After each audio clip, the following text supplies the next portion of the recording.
Hey everyone, welcome to the Stormkeep.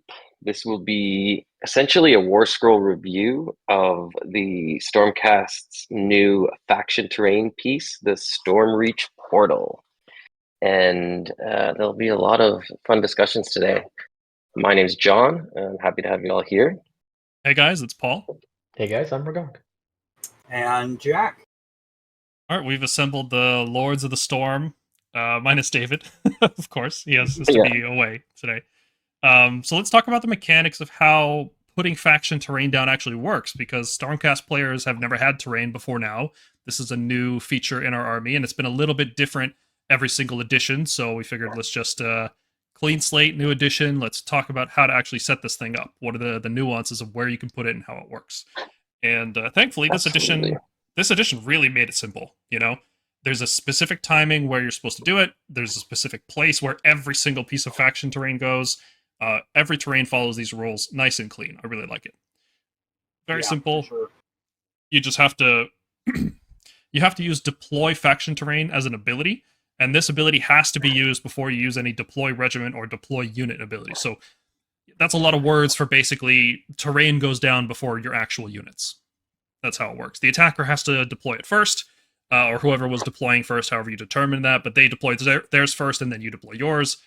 It has to be wholly within your territory, which is a bit of a restriction that's different from previous editions. Sometimes it could be wholly within and sometimes a little bit out, sometimes wholly out.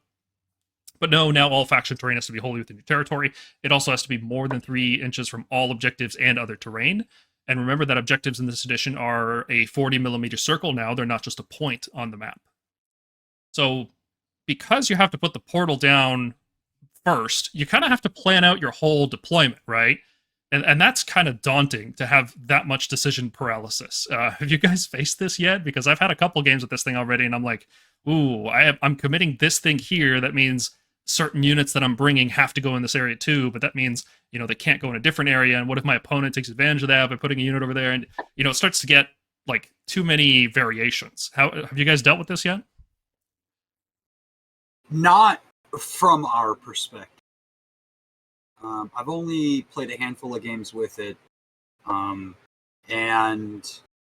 because several of the other armies that I play have faction terrain, I've got it pretty much down.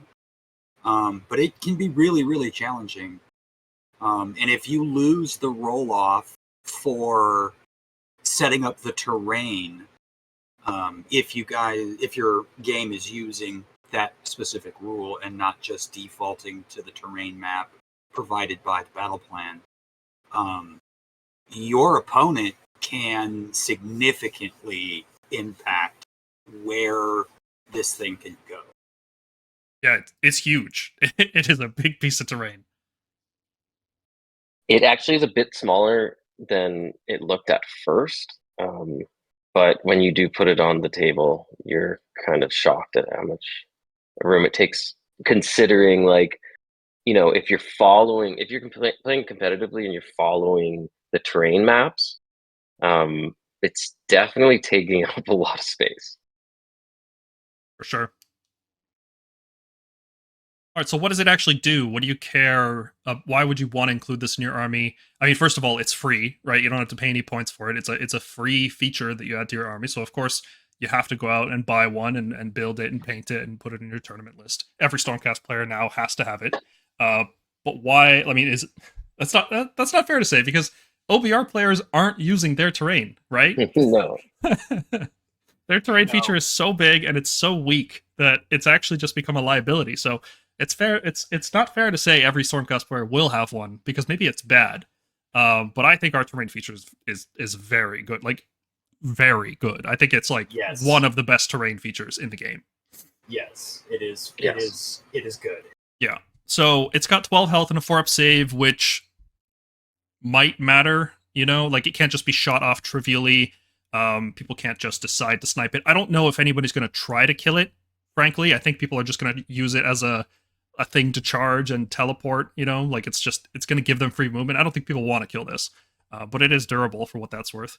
It does give you cover and impassable, which is a -1 hit if line of sight crosses over it, basically, unless you have the fly keyword, right?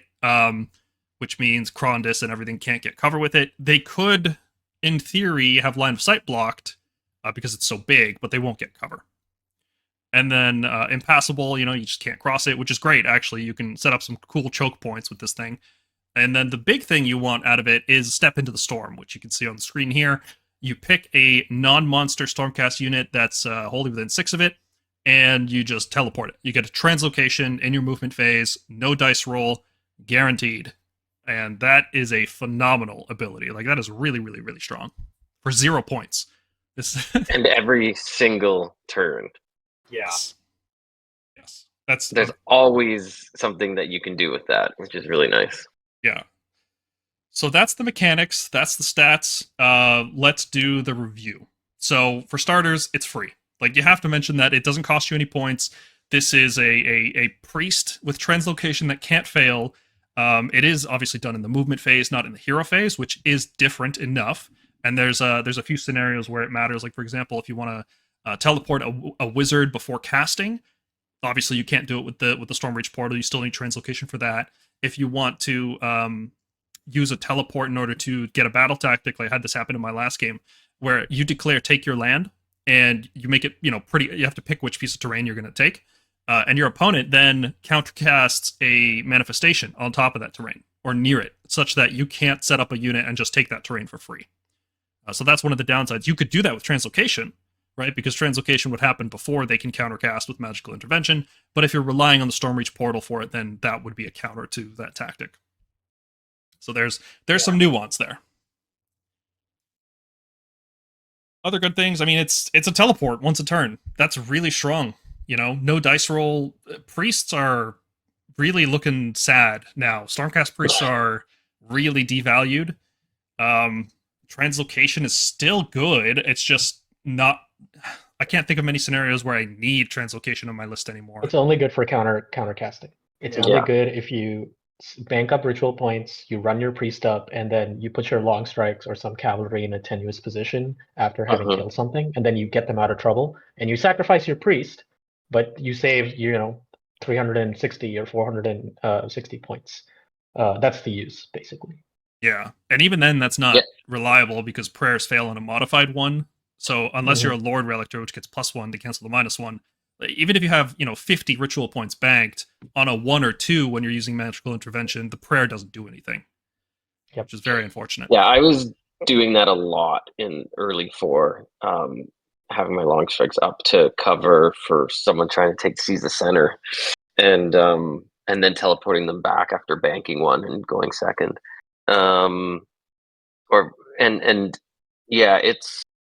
It's interesting. Like, I definitely, like, out of the 7 or 8 times I did that, one of them I definitely rolled a 1. So it's risky. There's something really nice about having the guaranteed teleportation. Yes. Yeah, priests are in a sad state, though. Yeah, I agree with that. The guaranteed teleport is really nice because it allows us to do things like one of the reasons we would previously rank units lower, like prosecutors or grand hammers or things like that, is because you can't buff them before dropping them 9 inches away from an enemy because we would put them in reserves, right? But now that we have this, 1 unit per turn, you can buff it up in the hero phase and then in the movement phase whip it anywhere you want. And that opens up a lot of possibilities. Like prosecutors in particular look very, very good with this terrain feature.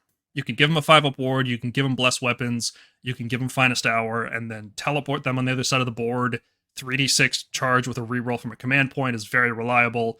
Charge in, do a ton of damage, and if that's your special assignment unit that can be Rend 2 against something, huge. It's such a good unit now with this portal.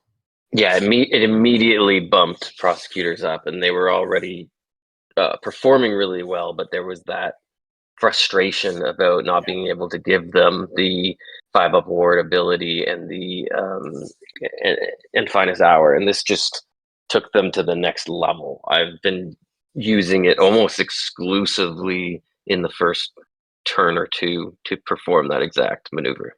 Mm-hmm. Yeah.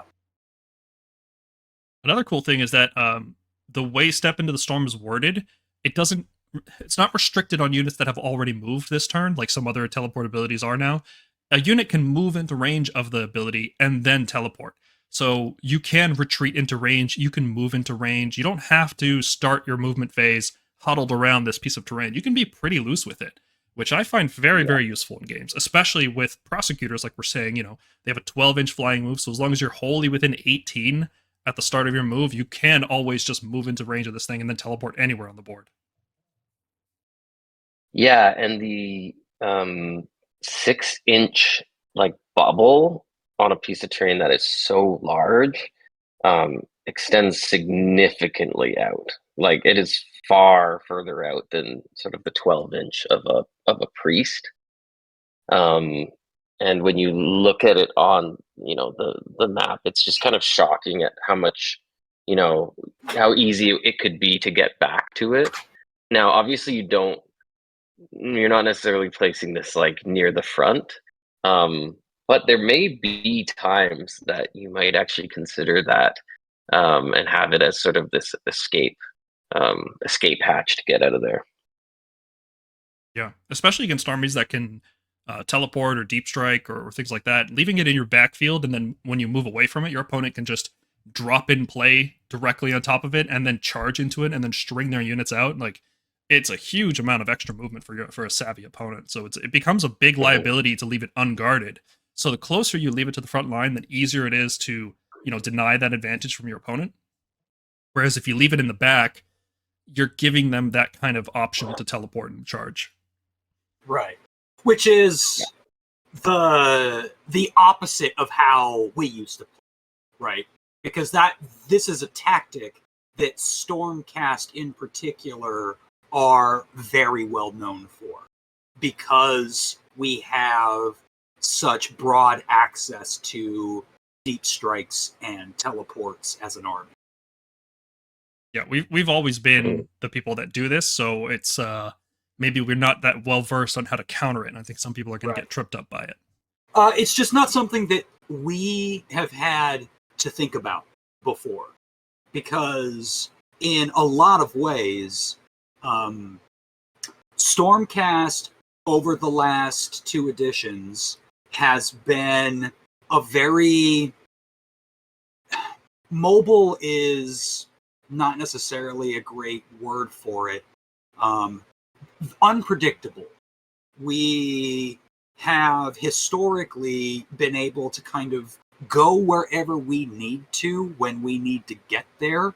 Now, often, as many of us know, once we get there, we tend not to go very far, but getting there has never been the problem. We haven't had to really think about guarding our territory, our backfield, because our army playstyle doesn't lend itself very well now to forming a fortified position in a castle in the back and staying stationary. Yeah, we're not doing that anymore. We're creating forward positions. We're using pincer movements. We're flanking people. We're doing hit and run moves. We're not the castle army we used to be.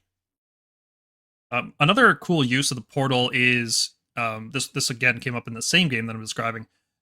You can put something like long strikes on the table in range to counterfire the middle of the board. So if your opponent is trying to seize the center, or if they're just trying to just be aggressive and come up the middle of the board, you've got covering fire on the table, and then you still have a guaranteed teleport later. Whereas previously, it was always a toss-up, like, oh, do I put them on the table and then hope to translocate them or Vanguard wing them? Now you get the teleport. Only one unit can do it, so if you had prosecutors and long strikes on the table, only one per turn can do it.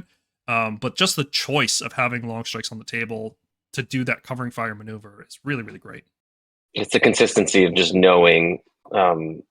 I think a lot of the times, this isn't just Stormcast, but certainly with a lot of our abilities this edition, like you can't rely on anything 100%. So having something that you can strategize around, and there's very little that your opponent can do to stop it, I think makes this critical. Yeah. And in addition, where everything is on a freaking 3-up, right. It's so nice to not have anything on it. This guaranteed. This is really important. I feel so many battle tactics or like first turn positioning off of rolling ones and twos on translocation from our previous book. I think having a guaranteed teleport is pretty good. It's really good. Definitely, especially in order armies where we get that free battle tactic, Reclaim the Realms. Love that tactic with this. It's easy, very good. And it is worth noting that every Stormcast Army of Renown can use this, unless the rules say otherwise. An army can always use its faction terrain. That's pretty clear in the FAQ. So, what are some downsides? We talked about why this is a good thing to include in your army, but what it's not all upside. There are problems. First off, units have to be wholly within 6, which is, I mean, even though this is a big terrain feature, Stormcast are on big bases, and we've got reinforced units pretty much everywhere now. So it can actually be challenging to get everything wholly within. You have to be pretty careful with your measurements. It's very easy to make a mistake and be 6.1 inches out, and oops, can't use it anymore. Can't be used by a monster, so Karazai, Krondys, they can't use it to teleport. Can't be used by Regiment of Renown units, so if you're bringing Callus and Toll, they can't use it. It can be destroyed, right? And opponents can just destroy it anytime they want. It is relatively tough. It's going to take significant damage to destroy it, but it's not like this is just around forever. It's not guaranteed the whole game. So if your opponent is savvy and they know you're setting up prosecutors for a teleport, maybe they will try to take out the portal before that happens. That could be a case. I think having to set it up wholly within your territory is really unfortunate, right? I mean, all faction terrain has this. This allows your opponent more targets to score, take their land with. It's another piece of terrain you have to think about.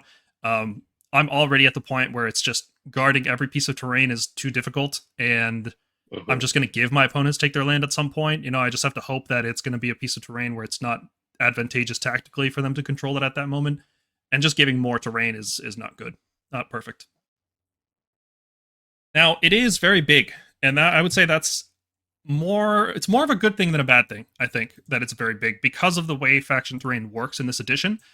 If you guys are unaware, faction terrain is not treated as a unit in any phase except the combat phase, which means you can walk into combat range with it, you can deploy into combat range with it, you can just walk right into it. It's not a problem. In fact, if a terrain feature is on its own, you can deploy units on it because you don't have to be 9 inches away because it's not a unit in that phase when you do the move setup.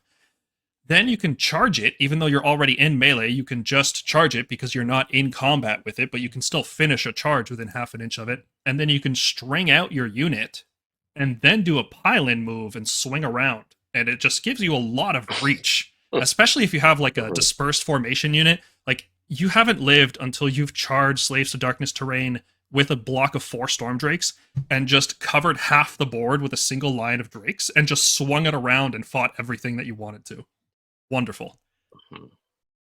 And I don't like giving that to our opponents. It's a serious amount of mobility, and I very much like playing games where I know where my opponent's going to be. Like, I know their potential movement at every step of the game, and this is just so much extra movement. It's crazy. Because you can, even if you have let's say you have a model on one side of this piece of terrain, your opponent has to set up 9 inches away from that model, not from the terrain. So they can then charge the terrain. It's probably going to be a 3 or 4 inch charge. Then they just, finish their charge close enough to you, just outside of 3, so you can't activate your unit to fight. Then whenever they want to in the combat phase, they activate, they pile into range, and they hit you. Yeah. So, yeah. I think the last downside isn't really related to the rules or anything. It's an awkward shape to fit in a case. I think a lot of people who aren't using, really tall magnetic cases are going to struggle to find a way to comfortably transport this without it, getting chipped and whatnot. You can keep that metal part off, like the Azure orb. You can just take that part off. That's very easy to keep in a subassembly, and that does make it a lot easier and makes it a lot less likely to break. But it is a pain in the butt to carry this thing around. And you have to build like a little tray underneath it somehow to put magnets on it because there's no obvious grooves to fit them in. Yeah, it's a real hobby nuisance. It's a pain. Yeah, like I'm not looking forward to putting this in my bag for the flight to Las Vegas for LVO. Yeah, it's going in the luggage. It's not going in my carry. Yeah, it's like I'm bag. wrapping my t-shirts around it or something. Yeah, exactly. Those little squiggly lightning bolts on the top, those are going to break off all the time. I can just see it happening. No, oh yeah, that has to be separate. Like the good news is we've seen pictures of what the model looks like, and it's like a you can slot that thing in. So what I'm gonna do is like I'm gonna carry like a separate case that is like foam, or like not foam, but like padded. It's like a small plastic box I use for tools. I'm gonna put that in it to carry it separately. Yeah. Yeah, I wish I would have thought of that before I built mine. Yeah, I definitely did not glue mine on top. And also I've been adding like practical lightning bolts to it, which I'll definitely share a photo of when it's done. So yeah, I'm gonna have to wrap that top piece up and like protect it somehow. I kept the little flame braziers off because I feel like that's going to be a pain to transport. Also, it looks cooler without them. So I did as well. Yeah.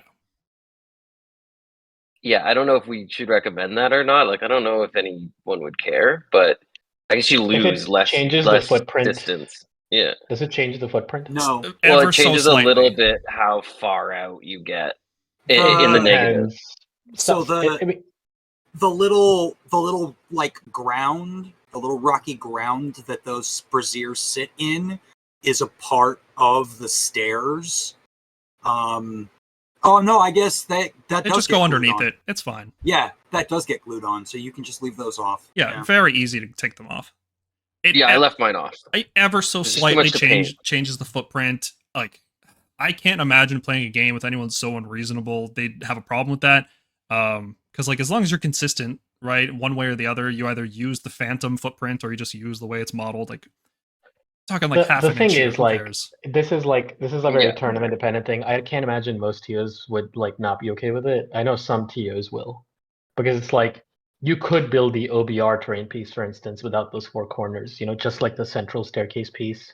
Yeah. And it's like, you know, people get people get like pissy if you do. People will get pissy if you do that. So it's like, That starts a whole debate about Yeah. That'll modeling be for interesting. advantage. You know, like do I put my model on Yeah, a big yeah, yeah. rock so I have better line of sight? And it's like, again, like 90% of people won't care. no. Right. You know, 90% of TOs might not care. But if it's like a extremely competitive tournament like LVO, if you're that kind of player, somebody might object to that. Yeah, the best thing, if you don't want the braziers there, Just bring them with you. just you can just bring them with them, and there's a little groove in that piece of the model that kind of clips on, so you can Mhm. stick them on once you put Add on them the table. unpainted if Yeah. you have to. Exactly. Yeah. Yeah, I think that's smart. I just didn't want to paint four things of flame and like, just so unnecessary. I got bored painting that once on the Veritan and once on Bastion. I was like, okay, I don't want to do this anymore. These are just boring. to Yeah, paint. exactly. They look great when they're done, but Oh, it's a sweet model. Have we mentioned that? I actually really like it. This really grew Yeah. on me.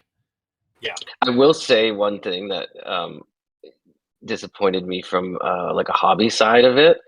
I was hoping that the sort of, what would we call it, like the tunnel, like the portal was its own piece that would be separate from the pillars beside it. Because what I wanted to do is I wanted to put a little, just not put it on, and I was going to slide a little old smartphone in there with like an animating portal. Oh, However, the way that it's built into the into the side would require a lot of sort of additional work to make it like work right, because it's kind of rounded and it also goes right up to the pillars, and it's also very thick, so cutting it out would be quite difficult. So I just gave up on that idea, even though it makes a lot of sense for the size of it. well, you could buy another one and give it a try. No, I'm done with that idea, but I guarantee you we will see that somewhere. Oh yeah, for sure. Someone- I already know who in my community is going to do that. Yeah, nice. I love that. It was just a step too far for me. All right, so here's a visualization of just how large this portal is, and the white barrier around it is the wholly within 6-inch range. Corbs set this up for us. It's drawn to scale, superimposed on top of the Border War battle plan, so you guys can see just how massive this thing is. If you stuff between these two objectives, yeah, it's huge.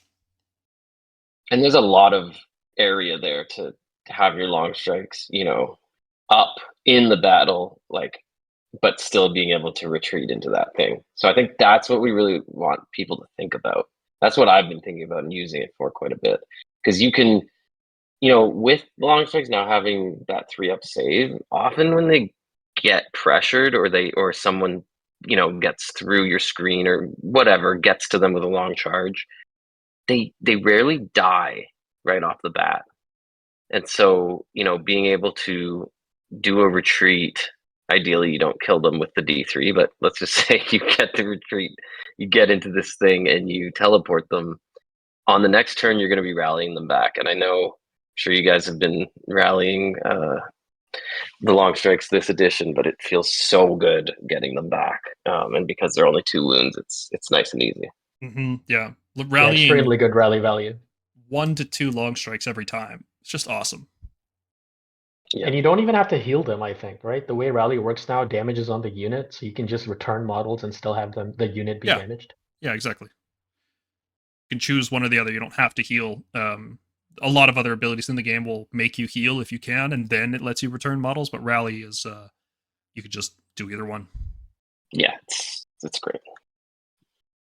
I think also you can even you got to be definitely aware again of terrain placement and making sure you're 3 inches away, but you can technically hug the top line of your zone or the back line, right up to the back. There's no real limitation on the board edges as far as I understand, or the edges of your sort of deployment zone or battlefield. So Yep. People get often creative with it. People often conceptualize their deployment and the territory as the same thing, but obviously they're not. So you could put this all the way up in the middle of the board if you wanted to. If you wanted to give your opponent a free charge, you could do that. I highly recommend that you do not do that. As we discussed, this having faction terrain, especially large faction terrain, can give your opponent a tremendous amount of mobility if they're savvy enough to. Even just with counter charges, can you imagine just how much damage you can take off counter charges to your terrain and then piling into range to fight? It's brutal. It's really just awful. You don't want to be doing that. Totally. One thing too, if there is a small forest or whatever, and you can get your long strikes into there, maybe put the measure the terrain bubble so it's covering that forest. Then you can just camp in the forest. They can't shoot you. Eventually, they're going to try and charge you, but hey, that's fine. You'll teleport the next turn away. Yeah. All right, so to round out our review, we thought we'd look at some practical examples of the portal in action. We've only had the model for a little bit. It just came out not too long ago, so people have been putting them together and playing games, and we thought we'd take some screenshots from our games and from the Discord server and have a discussion about them. So this photo on screen is a game I played, just a casual game in my basement against Slaves to Darkness. He was using Bellicor, 2 units of 5 Knights, 10 Chosen, Demon Prince, Sorcerer Lord, Chariot. And I outdropped him, so you can see my 2 drops and then his 2 drops on that side. He hasn't put down the rest of his army yet, but there's a few things about this deployment that I wanted to mention. So I put the portal down on the far east side, knowing Slaves to Darkness doesn't have any teleports. I felt okay putting it near the objective, knowing that he couldn't just, drop in on top of it and then charge it and then steal my objective that way. I kept my prosecutors nearby. They're not necessarily wholly within 6 there because they can just move into range, so that's not an issue. But I wanted them there so that I could buff them and then send them through the portal and try to, take their land on that large base there that's supposed to represent his terrain feature or some other piece of terrain, or get a 3d6 charge. I wanted to keep my options open. And here I also made the decision to put long strikes on the table, well within range to do a covering fire if he decided to come down the middle with his units of knights, knowing that he has 10-inch move, then a 3d6 charge, because I can't be. I've only got 1 unbind and he's got 3 casts. There's probably no way I'm stopping it.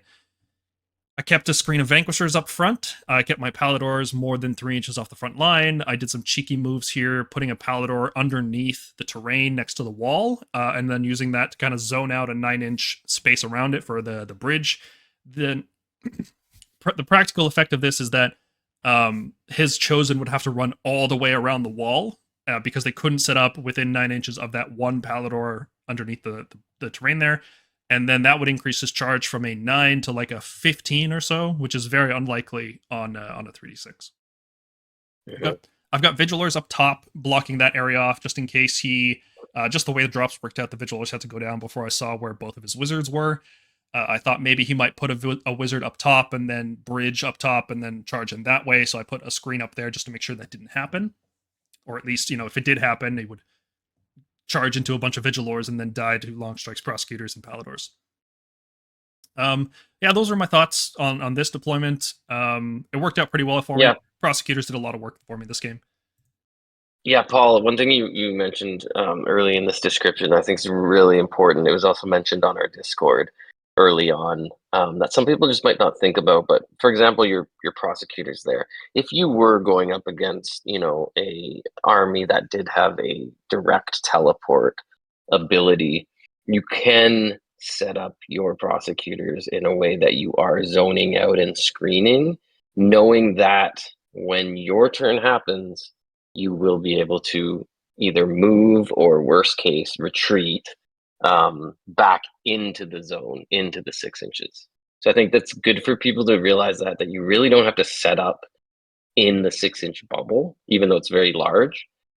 So don't let that kind of give you like decision paralysis in the when you're deploying. Deploy how you normally would with screens, and just make sure that if there's something that you're using as a screen that you may want to teleport, that you that its movement will get it into that 6-inch range. Yeah, that's exactly what I did with the Vigilors here. I made sure that they were wholly within, what's their move, 5 or 6? So I was wholly within 11 or 12 inches. It's 6. Yeah, so I was wholly within 12 inches so that I could always just move them directly back and then be wholly within 6 of the portal and then teleport them. It's perfect. Yeah, so they could do that screening and then just fall back anytime they wanted to. Prosecutors aren't always a unit I want to sacrifice as a screen. They're just totally, yeah. But if something's got to die of my hammer units here, I think the prosecutors are the one I want to lose first, because when they revive, they come back with a 3d6 charge, and I'm very happy about that. Yeah. And if somebody tries to deep strike, 9 inches away, I can covering fire with them. They don't do 0 damage while shooting. Their shooting's actually decent. So yeah, totally. Looking at this next game here, submitted. I should ask him if he actually wants credit for this. So let me record it both ways, and then I'll edit this. This next photo was submitted by James from the server. He did something very similar. It seems like we're both kind of thinking prosecutors and vigilors these days. He kept his prosecutors near the portal so they could be teleported right away, and then he put his vigilor screens again within range to jump back and teleport away. And he actually commented here saying, after something charged into the screen and smashed it down to one model left, he moved that one model back, teleported it to a corner, and then scored take the flanks later. Like, how great is that? Yeah, I love it. And it looks like there's a little Storm Coven representing on this photo. Yep. Is that right? I've seen that Storm Coven many times. Love it.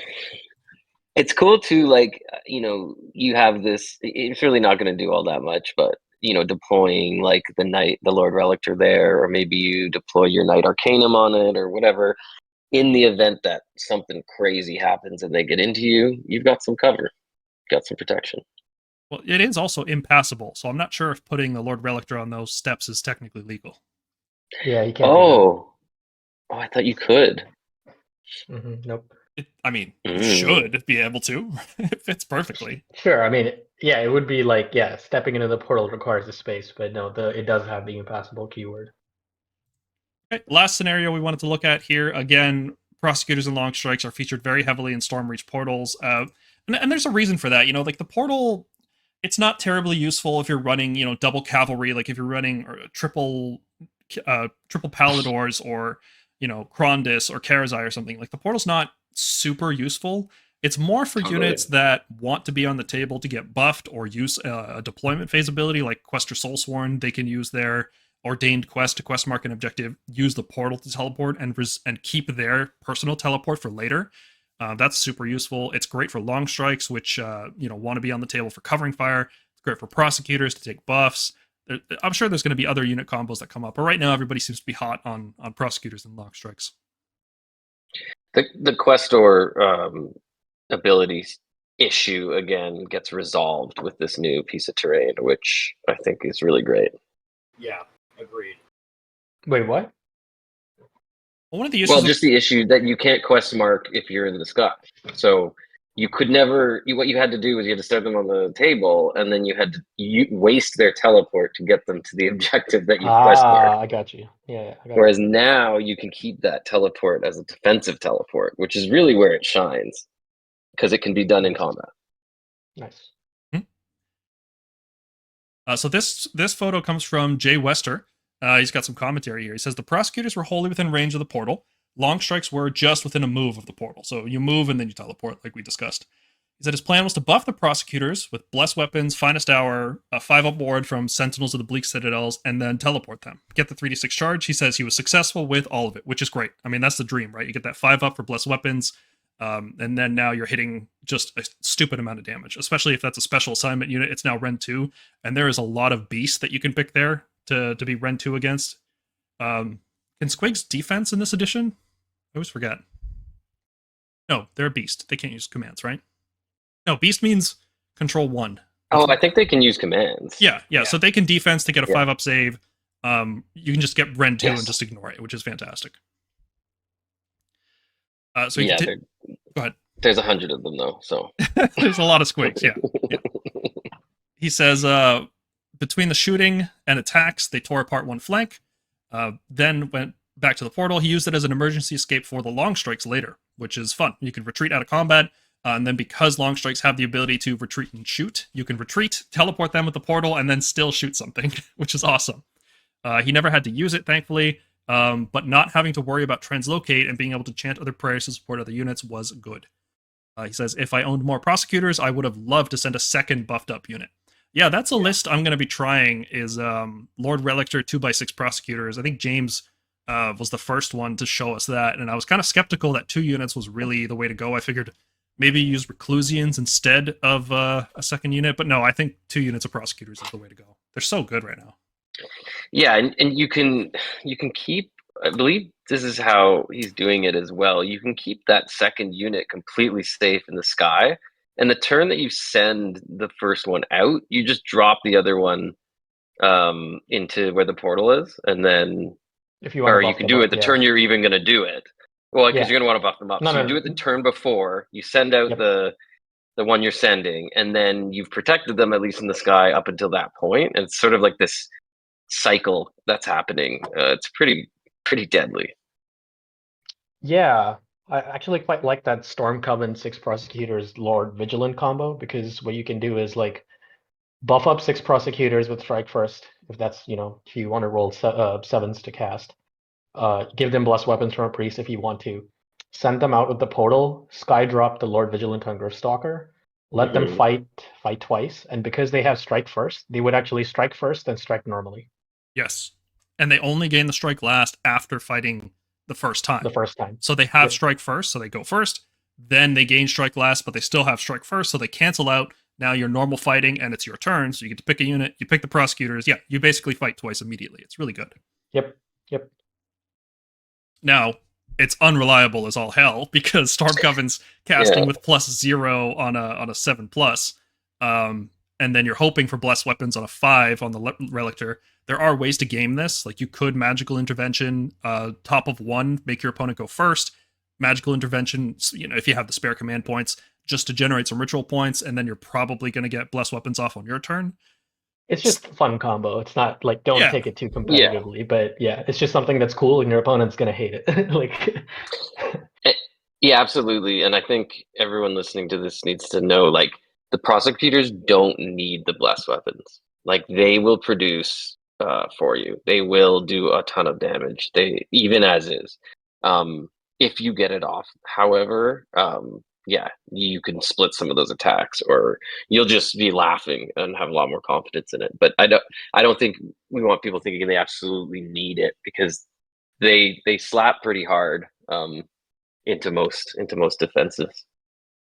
Yeah, and we've been talking a lot about prosecutors in this video. That's just because they combo naturally with the portal. They're a new unit. It's exciting, but there's lots of other stuff you can do. This is just what we were able to do in the past couple of weeks. We're all very excited about prosecutors. But there's a couple units I'm even more excited about. Oh, javelins. They're so good. Don't say Toralon, Paul. We can't have it. It's not D tier in the tier list, which... Yeah, I know. It's good. It has a good effect. It gives Storm Coven +1. So there's that. So that'll do it for this video. I was hoping it would be a quick 30-minute video, and we ended up talking for a lot more than that. Just the curse of this channel. I guess we always say more than... We always go in with good intentions, and it ends up being longer. But, yep, thanks everybody for watching. Hopefully this has been interesting. Go buy the Stormreach portal, right? That's the point of this video. So we're just going to be direct and tell you. Go buy it. Give Games Workshop your money. Yeah, it's definitely a worthwhile purchase, I'd say. Out of all the new things that released, it may be the only thing I bought. Oh, God. Don't remind me. We'll get into it in the Battletome review next week. Yeah. All right, guys. That's going to do it for us. We will see you in the next one. See you guys. Later. The following advertisement is intended for Stormcast. only. It's free. Real estate. We're giving you land. It's free. We're giving you a house. It's real estate. Free. It's a free house for you, Jim. This is free real estate. Well, you gotta bring furniture, but the house is free. 2 bedrooms, no rugs. It's free. You unlock the door to your free house. We got you the real estate. It's a 2-bedroom house. It's free. It's got a pool in the I'm back. not carrying this around all day. It's for your house. Free real estate. I'll pee my pants. Jim, come get your damn land. It's a free house. Jim, I got real estate. Jim, to get better than this. Jim. The house is free. Jim. The house is free. It's a free house. It's free real estate.